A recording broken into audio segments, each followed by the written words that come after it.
Bismillahirrahmanirrahim. Assalamualaikum students. So in this lecture series of operation research, in this video now we will discuss about duality. तो सबसे पहले इसकी statement देख लेते हैं. बिस्मिल्लाहिर्रहमानिर्रहीम. तो इसकी स्टेटमेंट देखें. Duality is a situation in which two opposite ideas or feeling exist at the same time. We live in a world of duality. जैसा कि for example day and night. ये क्या है? डे और नाइट क्या है? Positive और negative है. ये देखिए हमारे पास प्रॉब्लम गिवन है. अब इस प्रॉब्लम को करने से पहले हम एक इम्पोर्टेंट नोट देख लेते हैं. If the primal has maximum objective function. Primal किसको बोलते हैं? जो अभी मैंने आपको प्रॉब्लम दिखाई वो क्या था? प्राइमल था. तो अगर प्राइमल का जो ऑब्जेक्टिव फंक्शन है वो मैक्सिमम होगा, then all the constraint are less than equal to type. तो फिर उसकी सारी की सारी constraint less than equal to type में होंगी, तो हम इसको बोलेंगे कि ये डिज़ायरेबल फॉर्म है. एंड वेरिएबल जो हैं और इसके जो वेरिएबल जो डिसीजन वेरिएबल हैं वो greater than equal to type के होंगे, तो हम बोलेंगे ये भी क्या है? डिज़ायरेबल है. Means we can say this is standard form. तो इसको बोलते हैं स्टैंडर्ड फॉर्म. कि कोई भी हमारे पास जो प्रॉब्लम है उसका जो ऑब्जेक्टिव फंक्शन मैक्सिमाइज में है, सारी की सारी constant less than equal to type में है और variable greater than equal to type में है, तो उसको हम बोलते हैं स्टैंडर्ड फॉर्म प्राइमल की. Then the dual has minimum objective function. तो फिर इस जो सारी प्रॉब्लम का जो डुअल होगा उसका ऑब्जेक्टिव फंक्शन किस में होगा? मिनिमम होगा. And all the constant are, और सबकी सब constant greater than equal to type की होंगी जो कि डिज़ायरेबल होंगे, और वेरिएबल भी greater than equal to type के होंगे जो कि डिज़ायरेबल होंगे. इसी तरह इसका सेकेंड पॉइंट देखें. If the primal has maximum objective function. अगर हमारे पास प्राइमल में ऑब्जेक्टिव फंक्शन मैक्सिमम होगा और कोई भी constant greater than equal to type की होगी जो कि क्या होगी? अनडिजायर्ड फॉर्म होगी, अनडिजायरेबल फॉर्म होगी. तो convert it into less than equal to type. तो पहले हम उसको less than equal to type में करेंगे. किस तरह करेंगे? By multiplying with -1. उस पूरी कॉन्स्टेंट को -1 से मल्टीप्लाई करके. सिमिलरली इसी तरह हम डुअल में करेंगे. इफ़ द वेरिएबल, अगर कोई भी variable less than equal to type का आए जो कि क्या होगा? This is also called undesirable form. Then we also multiply this with -1 and convert it into desirable form. तो अब हम क्वेश्चन देख लेते हैं. तो क्वेश्चन देखें. हमारे पास वही मैंने फंक्शन लिया जो मैंने क्वेश्चन आपको दिखाया. मैक्सिमाइज ये ऑब्जेक्टिव फंक्शन है, सब्जेक्टेड टू ये दो कॉन्स्टेंट गिवन है और ये डिसीजन वेरिएबल जो कि ग्रेटर देन इक्वल टू 0 है. अब देखें हमने देखा कि ये क्या है? स्टैंडर्ड फॉर्म है. स्टैंडर्ड फॉर्म ऐसी होती है ना, उसकी सारी हमने अभी इंपॉर्टेंट नोट में पढ़ के आए हैं. तो इसका अब हम डायरेक्ट डुअल फाइंड आउट कर लेंगे. क्यों? क्योंकि हमारे पास प्रॉब्लम ऑलरेडी किस में? स्टैंडर्ड फॉर्म में है. स्टैंडर्ड फॉर्म की ये कंडीशंस होती हैं, हमने अभी देखी अपने नोट में. अब देखें जो भी हमारे पास प्रॉब्लम होगी उसको हमने क्या करना है? उससे हमने एक मैट्रिक्स जनरेट करना है जो कि मैंने ये किया. तो डुअल हम किस तरह फाइंड आउट करते हैं? सिंपली जो हम मैट्रिक्स जनरेट करते हैं अपनी प्रॉब्लम से, उसका क्या ले लेते हैं? ट्रांसपोज ले लेते हैं. तो ये जो मेरा मैट्रिक्स है इसका जब आप ट्रांसपोज लेंगे तो ये जो कॉलम है ये रो बन जाएगी, ये सेकंड कॉलम सेकंड रो बन जाएगी, ये थर्ड कॉलम थर्ड रो. ये मैट्रिक्स आया. अब देखें नेक्स्ट हम क्या करेंगे. हमें पता है कि अगर ऑब्जेक्टिव फंक्शन मैक्सिमाइज में हो तो हमारा डुअल उसका मिनिमाइज में निकलता है. और इसमें अगर स्टैंडर्ड फॉर्म में अगर सारी inequalities less than equal to में हैं तो उसमें हमारे पास ग्रेटर देन इक्वल टू में होंगी सारी. ठीक है, डुअल के अंदर.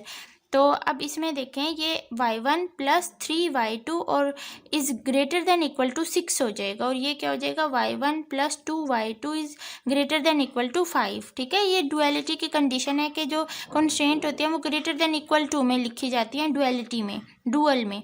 और ये जो 5 और 12 ये क्या बन जाएंगे? ऑब्जेक्टिव फंक्शंस में वेरिएबल के कोफिशिएंट्स बन जाएंगे जो कि हमारा डुअल ये फाइंड आउट हुआ. तो इसका अब क्वेश्चन देख लेते हैं ताकि हमें और मज़ीद क्लियर हो कॉन्सेप्ट. तो obtain the dual of the following primal, find the solution of the dual using its primal by using simplex algorithm. क्या कह रहे हैं कि प्राइमल का डुअल ऑब्टेन करो, ठीक है, और फाइंड करो सॉल्यूशन ऑफ द डुअल.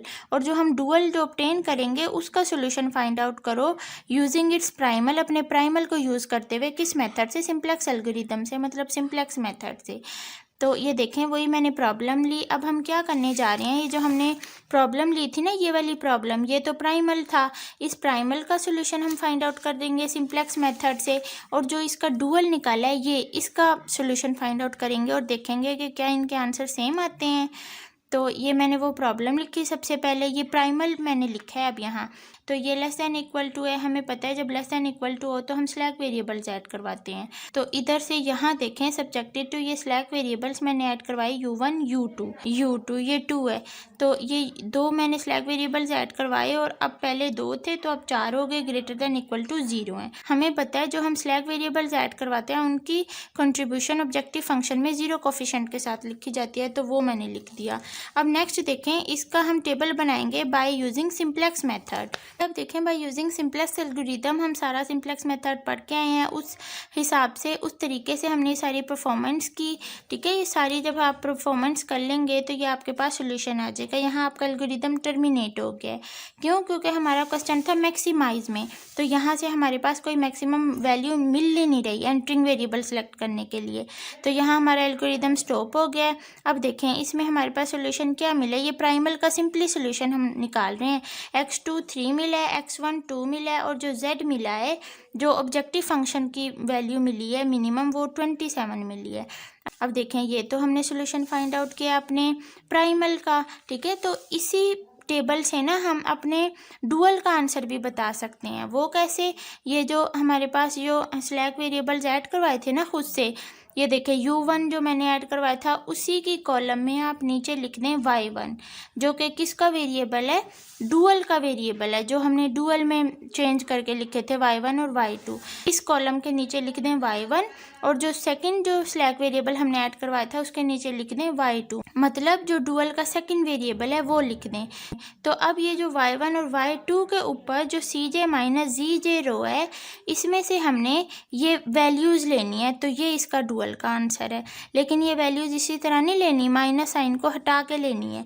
मतलब यहाँ से y1 3 आएगा, y2 1 आएगा और जो ये z है, z ऑब्जेक्टिव फंक्शन की वैल्यू है, वो यही रहेगी सेम।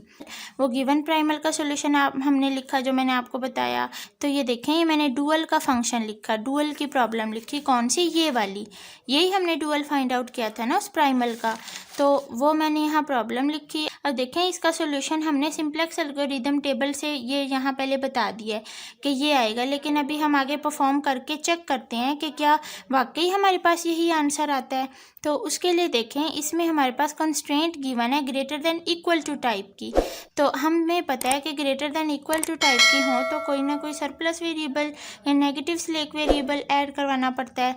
तो जिसके लिए हम क्या करेंगे, ऐड कर देंगे सरप्लस वेरिएबल्स को, जो कि ये मैंने -v1 और -v2 ऐड करवा दिए, तभी तो ये दोनों साइड्स इक्वल होंगी। ठीक है, क्योंकि ये बड़ी है। तो अब हम जानते हैं कि जब सरप्लस वेरिएबल ऐड होते हैं ना, तो फिर हमारे पास आर्टिफिशियल वेरिएबल भी यूज़ होते हैं।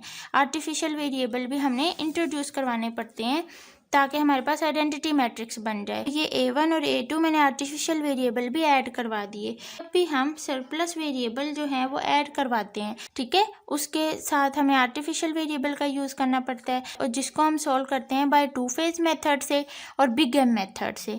तो इस प्रॉब्लम को हम कर रहे हैं बिग एम मेथड से सोल्व।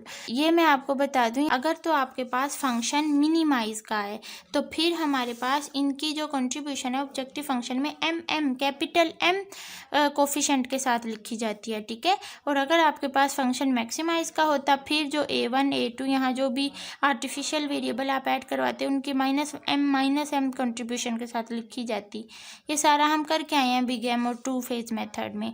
अब देखें उसी तरह से हमने बिग एम मेथड से सारी परफॉर्मेंस की, ये किस तरह करते हैं ये हम करके आ चुके हैं पिछली वीडियोस में। तो ये जब सारी मैंने परफॉर्मेंस की तो नेक्स्ट देखें हम मेरा एल्गोरिथम टर्मिनेट हो गया है, क्योंकि मिनिमाइज का था तो इसमें मुझे कोई मिनिमम वैल्यू मिल ही नहीं रही है। तो इसमें देखें अब हमारे पास y1 क्या आया है, 3 आया है, और y2 क्या आया है, 1 आया है, और यहाँ से जो ऑप्टिमल सोल्यूशन है ऑब्जेक्टिव फंक्शन का वो क्या मिल रहा है, 27 मिल रहा है। ये किस तरह मिलता है, 12 को इसके साथ मल्टीप्लाई प्लस 5 को इसके साथ मल्टीप्लाई, दोनों को ऐड, तो ये 27 ओवरऑल मिला है। अब देखें वही हमारे पास सेम आंसर नहीं आया जो हमने सिंप्लेक्स एल्गोरिथम के टेबल से जो हमने लास्ट में बताया था। ये देखें जिस तरह हमने यहाँ डायरेक्ट बता दिया था, लेकिन फिर भी हमने अपनी डुअल के लेके इसको सॉल्व किया अपने क्वेश्चन को, और इसका आंसर भी देखा कि क्या हमारे पास सेम आता है। तो इसका क्या मतलब है, अगर हमारे पास गिवन प्रॉब्लम स्टैंडर्ड फॉर्म में होगी, जिस तरह ये हमें स्टैंडर्ड फॉर्म थी ऑलरेडी, तो उसका हम डायरेक्ट इस तरह से डुअल फाइंड आउट कर सकते हैं। ठीक है। तो आई होप आपको ये वीडियो समझ आई होगी। तो इस वीडियो में हमने इतना ही देखा कि किस तरह से हम अपने प्राइमल से डुअल जनरेट करते हैं। इस प्रॉब्लम में तो ऑलरेडी जो हमारे पास प्राइमल थी वो स्टैंडर्ड फॉर्म में थी, तो स्टैंडर्ड से हमने डुअल जनरेट किया और फिर इन दोनों को, प्राइमल को भी और इस डुअल को भी, डिफरेंट मेथड से सोल्व करके देखा और ये देखा कि हमारे पास इन दोनों के आंसर क्या आते हैं, सेम आ रहे हैं। अब आपने इससे परेशान नहीं होना कि इसमें तो हमारे पास x1 जो है 2 है, x2 हमारे पास 3 है, यहाँ y1 जो है 3 है, y2 1 है। तो देखें ये y2 1 है, तो देखें ये डिफरेंट हो सकते हैं, जो वेरिएबल होते हैं ना उनका आंसर डिफरेंट हो सकता है, लेकिन आपकी जो ऑब्जेक्टिव फंक्शन होगा उसका आंसर सेम आएगा, 27 ही आएगा। तो इस बात से आपने परेशान नहीं होना। तो नेक्स्ट वीडियो में इंशाल्लाह हम प्राइमल से डुअल किस तरह बनाते हैं इसकी एक्चुअल परफॉर्मेंस करेंगे। तो अपना बहुत सा ख्याल रखिए, मिलते हैं नेक्स्ट वीडियो में। अल्लाह हाफिज़।